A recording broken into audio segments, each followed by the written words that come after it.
नमस्ते विद्यार्थी मित्रांनो, 5वीच्या स्कॉलरशिप परीक्षेमध्ये विचारलेला हा प्रश्न लक्षात ठेवा, जो तुम्हाला मुंबई पोलीस करता विचारला जाऊ शकतो किंवा इतर जिल्ह्याकरता विचारला जातो. हा मेरिटचा प्रश्न लक्षात ठेवायचा. मेरिट डिसाइडिंग क्वेश्चन, की ज्याच्यामध्ये तुमचं मेरिट ठरलं जाईल असा प्रश्न आहे बघा.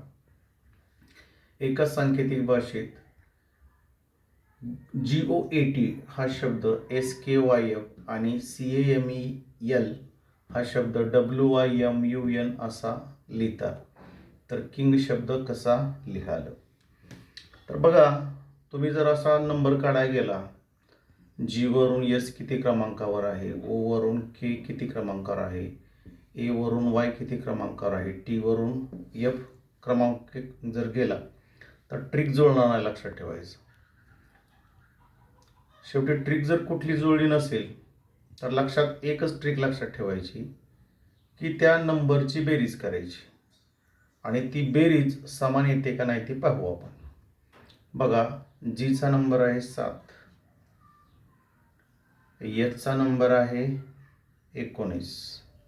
ह्या दोघांची बेरीज घेतली तर बेरीज किती येते बघा, 19 अधिक 7 बरोबर बेरीज 26 येते. त्यानंतर आपण पुढं पाहूया. ओचा नंबर किती आहे, तर ओचा नंबर आहे 15.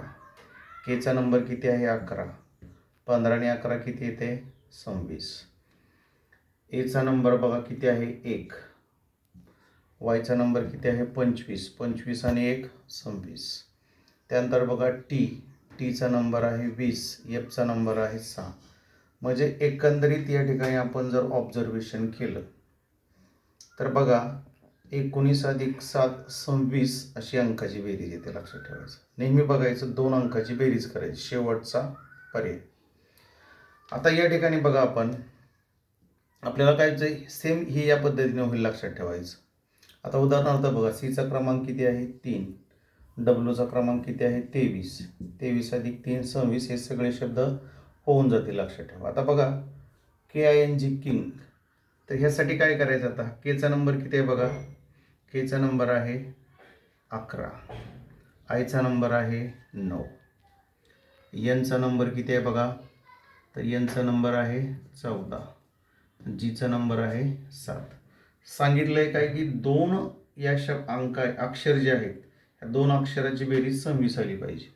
आता बघा, या ठिकाणी 26 बेरीज येण्यासाठी 26 मधून 11 वजा करा, म्हणजे प्रत्येकातून काय करायचं, वजा करायचं. 26 मधून या संख्या वजा करा आणि त्या कुठल्या अक्षर आहेत ते पाहूया. 26 मधून 11 गेले, किती येतील 15. 15 नंबर कोणाचा आहे, तर 15 नंबर हा ओचा आहे. त्यानंतर बघा, 26 मधून 9 वजा करा. 26 मधून 9 वजा केल्यानंतर किती येणार, 17 येणार. 17 नंबर कोणाचा आहे, क्यूचा आहे. त्यानंतर 26 मधून 14 वजा करा, किती येतील 12. 12 नंबर कोणाचा आहे, एलचा आहे.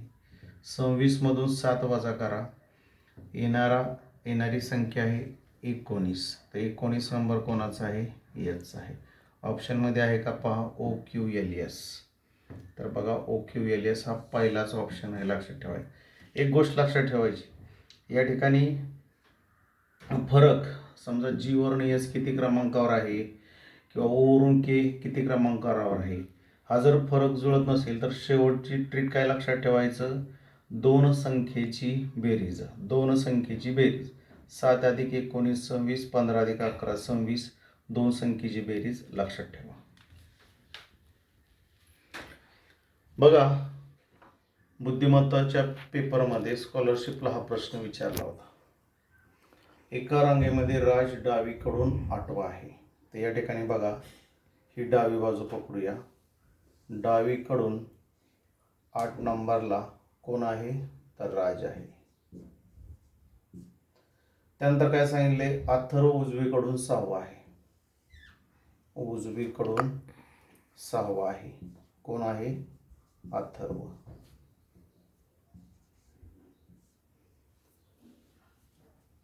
म्हणजे या बाजूला 8 मुलं आहेत, या बाजूला 6 मुलं आहेत, असं लक्षात ठेवा.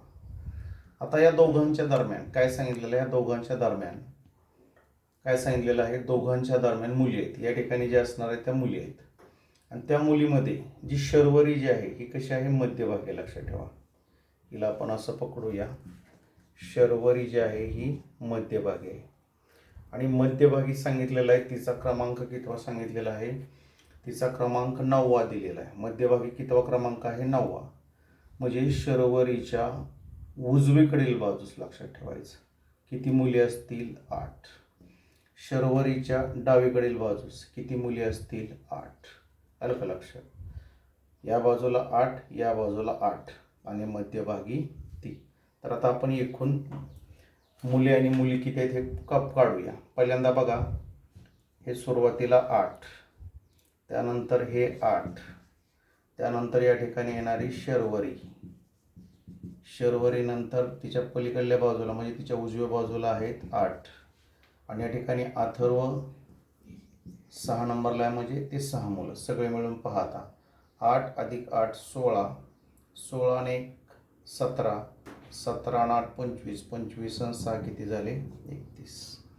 तर बघा, हा मेरिट डिसाइडिंग क्वेश्चन आहे, 5वीच्या स्कॉलरशिपच्या पेपरमध्ये आलेला आहे. तुम्हाला तो मुंबई पोलीस किंवा इतर जिल्ह्याकरता विचारला जाऊ शकतो. एका आयताची व चौरसाची परिमिती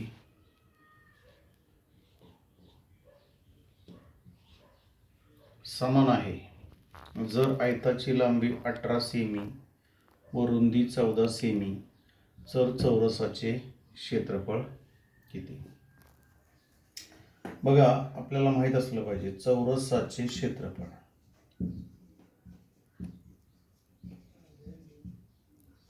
काय सूत्र आहे, तर बाजूचा वर्ग. त्याने काय सांगितलेलं आहे की आयताची जेवढी परिमिती येईल, आयताची जेवढी परिमिती येईल तेवढीच परिमिती चौरसाची असेल.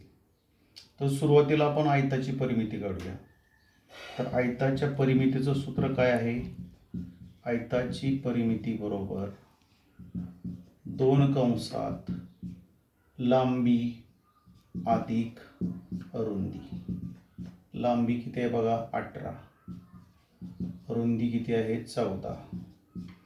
18 आणि 14 32, 32 गुणिले 2 64. बघा, ही झाली आयताची परिमिती. पहिलं वाक्य काय वाचा, आयताची व चौरसाची परिमिती समान आहे. आता आपण परिमिती कशाची काढली, आयताची. म्हणजे आयताची जेवढी परिमिती असेल तेवढीच परिमिती किती कशाची असणार आहे, चौरसाची. मग चौरसाची परिमिती किती आहे, 64 आहे. तर आपल्याला या ठिकाणी बाजू काढायची आहे. चौरसाला बाजू किती असतात, 4. तर बघा, चौरसाची परिमिती 64 आहे, तर चौरसाची बाजू किती, तर याला 4 ने भागायचं. 64 भागिले 4 बरोबर येते 16. आता बघा आपल्या प्रश्नाचं उत्तर, चौरसाचे क्षेत्रफळ बरोबर काय, बाजूचा वर्ग, 16चा वर्ग. तर 16चा वर्ग किती आला, 256.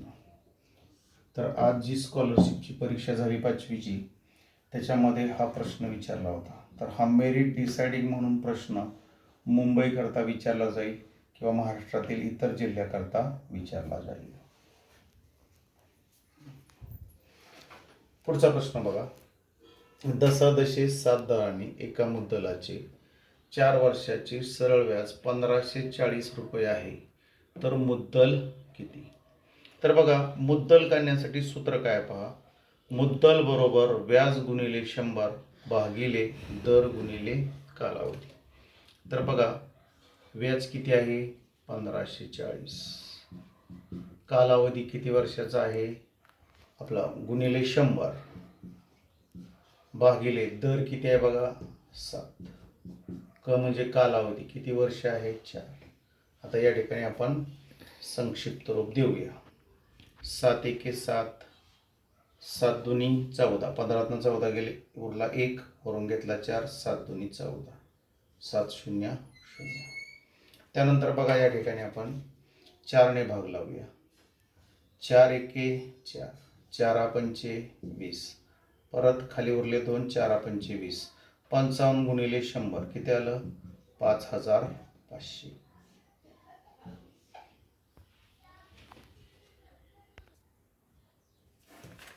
एका आयताकृती शेताला तारेचे 3 पदरी कुंपण घालण्यासाठी 1000 मीटर तार लागली. बघा, हे पहिलं जे वाक्य आहे खूप महत्त्वाचं आहे. हे शेत आहे असं समजूया आयताकृती, आणि ह्याच्या जो भोवती आहे, चारी बाजू आहेत ह्याच्या, ही लांबी रुंदी लांबी रुंदी, ह्याच्या भोवती 3 पदरी कुंपण आहे तारेचं. 3 पदरी कुंपण आहे म्हणजे इथून अशी तार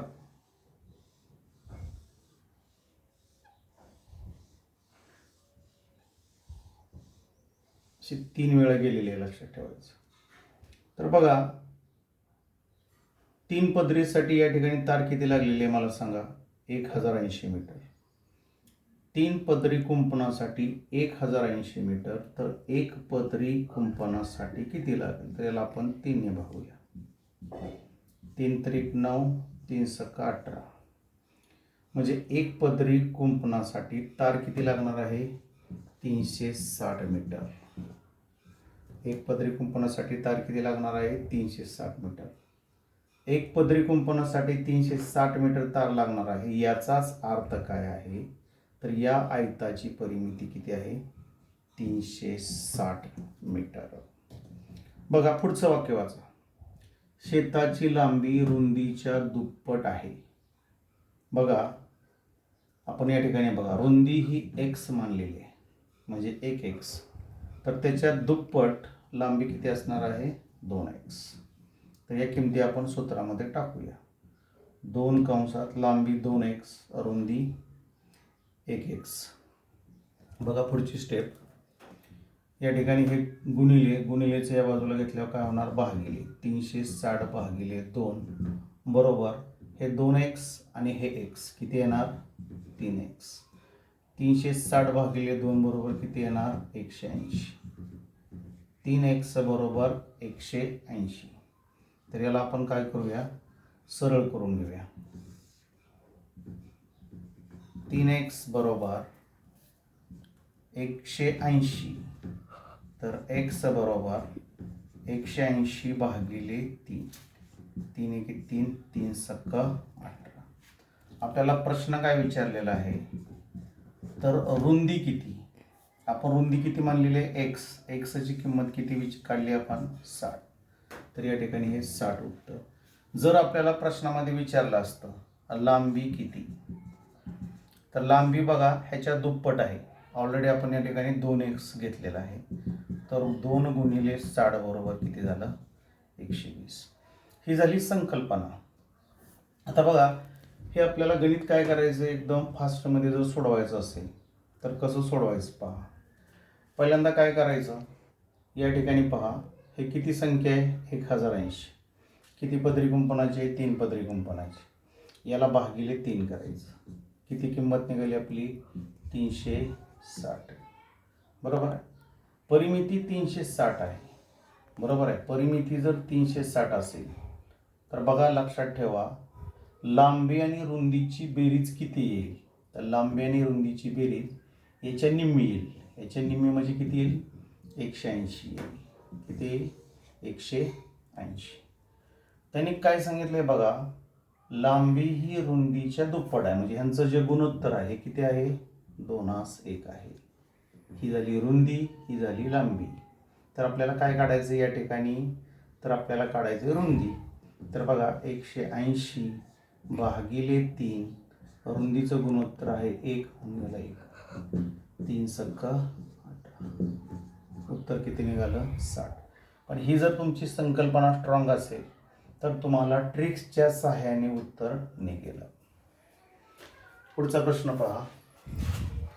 हा प्रश्न बघा, ह्याच्यामध्ये सिली मिस्टेक होऊ शकते, लक्षात ठेवा. आता याच्यामध्ये सिली मिस्टेक काय होऊ शकते?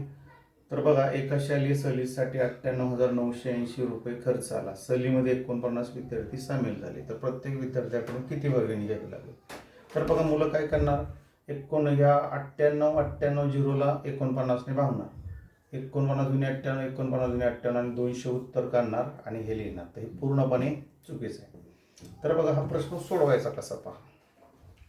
तर या ठिकाणी आपण तुम्हाला प्रत्यक्ष भागाकार करून दाखवतो. 98,980 भागिले 49. 49 आपल्याला पाडा तरी कमीत कमी 2 पर्यंत आला पाहिजे. 49 49 दोन्ही 98. तर बघा आता आपण पहिल्यांदा 98ला भागलो. 49 दोन्ही 98, खाली राहिले 0. हा आता वरून 9 खाली घेतला. तर ह्या 9ला 49ने भाग जाईल का? तर जाणार नाही. शून्याचा भाग लावायचा. 49 0 0. 9 वजा 0 9. तर वरून 8 खाली घ्यायचा. आता बघा 49 दोन्ही 98 0. हा वरून 0 खाली घ्यायचा. 49 0 0. किती उत्तर निघालं? 2020. तर आज जी स्कॉलरशिपची परीक्षा झाली होती 5वीची, त्याच्यामध्ये हा प्रश्न विचारलेला होता. त्यामुळे तो मुंबई पोलीस करता किंवा महाराष्ट्रातील इतर जिल्ह्याकरता मेरिट म्हणून एक प्रश्न तुम्हाला विचारला जाईल. हा प्रश्न किंवा हा प्रश्न. 240चे 35% किती? बघा कसे काढायचे. 240ल्या 35% म्हणजेच किती? 35/100. ह्या शून्याला हे 0. बघा आता या ठिकाणी संक्षिप्त रूप देऊया. 5 7 35, 5 2 10, बे 1 बे, परत या ठिकाणी बे 1 बे, बे 2 4, 12 7 84. हा एकदम बेसिक प्रश्न विचारला होता 5वीच्या स्कॉलरशिप परीक्षेमध्ये. त्यानंतर पुढचा प्रश्न बघा. 35ला 7ने गुणण्याऐवजी जर 11ने गुणले तर गुणाकार कितीने जास्त येईल? बघा या ठिकाणी बघा दोन्ही पद्धतीने काढू आपण. 35 गुणिले 7 आणि 35 गुणिले 11. 7 5 35, हातच्याले 3 7 21 आणि 3 24. 11 5 55, 11 33, हातच्याले 5 33 आणि 5 38. आता ह्या दोन्हीमधला आपल्याला काय करायचं आहे? फरक काढायचा आहे. म्हणजे सुरुवातीला 7ने गुणला असता गुणाकार 245 आला, 11ने गुणला 385 आला. तर गुणाकार कितीने जास्त आला बघा आपल्याला? 385 वजा 245. तर कितीने आला? 140ने. हातात पेन न घेता सोडवता येईल का? 100%. बघा हे 7 आणि हे 11 यामधला फरक किती? तर यामधला फरक येतोय 4. ह्या 35ने डायरेक्ट ह्या 4ला जर गुणलं तर आपलं उत्तर 140 मिळेल हातात पेन न घेता. पुढचा प्रश्न बघा. या ठिकाणी आपल्याला काय विचारलेलं आहे पहा. 10,800 रुपयाची दशादशे 6 दराने 1944 सरळ व्याज होण्यासाठी किती वर्षे लागतील? तर बघा या ठिकाणी आपल्याला किती वर्ष लागते यासाठी आपलं सूत्रच आहे. म्हणजे कालावधी काढायचा आहे. कालावधीचं काढण्यासाठी सूत्र काय आहे? सरळ व्याज गुणिले 100 भागिले मुद्दल गुणिले दर. तर सरळ व्याज किती दिले त्यांनी बघा? 1944. याला गुणिले 100. मुद्दल किती आहे? तर मुद्दल आहे 10,800. दर किती आहे? 6 आहे. बघा ह्या 2 शून्याला हे 2 शून्य गेले. या ठिकाणी आपण काटाकाटी करू. 6 1 6, साइन 3 18, खाली उरले 1 वरून घेतला 4 14 झाले. 6 2 12, 14 12 गेले 2, साइन चौक 24. त्यानंतर पुढं बघा 18 सक अष्टदर्श, 18 1 18, 32 मधून 18 गेले 14 उरले, वरून घेतला 4 144, 18 8 144, 6 1 6, साइन 3 18. म्हणजे या ठिकाणी आपलं उत्तर काय आलं? 3 वर्ष.